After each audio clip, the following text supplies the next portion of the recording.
G'day folks, if you're interested in learning BJJ from white belt all the way through to black belt, check out my website at www.bjjsyllabus.com. In there I have a whole bunch of online courses that can take you from white belt to blue belt to purple belt to brown belt to black belt and all the stripes in between. So check out the website, I'm sure there's something you'll like, www.bjjsyllabus.com for all your BJJ grading requirement needs. Check it out. So in this class we're going to talk about escaping front choke. So the best way to do this I find is my partner puts on the front choke. The first thing I want to do here is grab their right hand with my left hand and help keep air, because I don't want the choke to come on, and this will buy me a few seconds of space. My right hand reaches around their back and holds on as deep as I can, because I'm going to use this for my counter or my choke at the end of the escape. So we go back to the start. He reaches up, puts the front choke on. First thing is get air. Before he rolls back, go over their shoulder, grab their back. So when he rolls back now, there's no, turn up again. The choke doesn't tighten because I have this grip to give me air and this grip to give me air.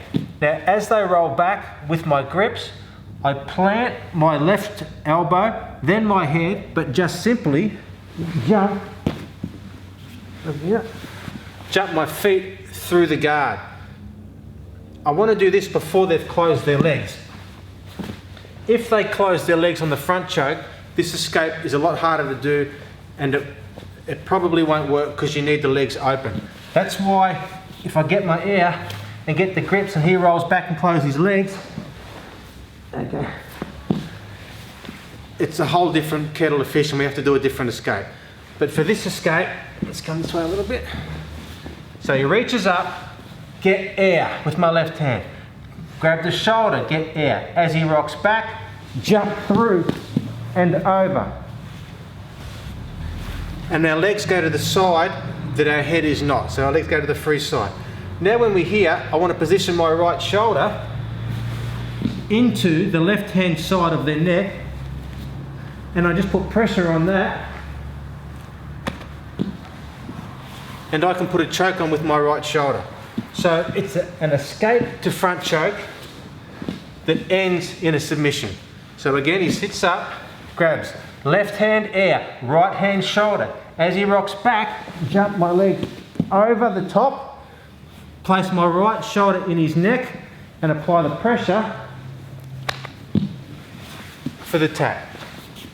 Now one thing to remember, as my legs jump through, don't jump up a little bit and to the side or his legs can catch me and he can still put me in the guard. You want to cut with your legs straight up the middle and over the top and down. So the wrong way would be to the side, just like this. And a better way and the correct way is the best way you can, bring your legs right over the top like a cartwheel. So, air, shoulder, through, over the top. Come down, and that's our submission and our pass. So one more time. The counter to a front choke, if they don't cross their legs, air, grab, rock, cartwheel, shoulder in the neck, apply the pressure, and that is our escape and our pass from a front choke. Don't forget to hit the subscribe button, hit the little bell notification, that way you'll get notified to all my new videos when I upload them, and give the video a thumbs up. See you next time.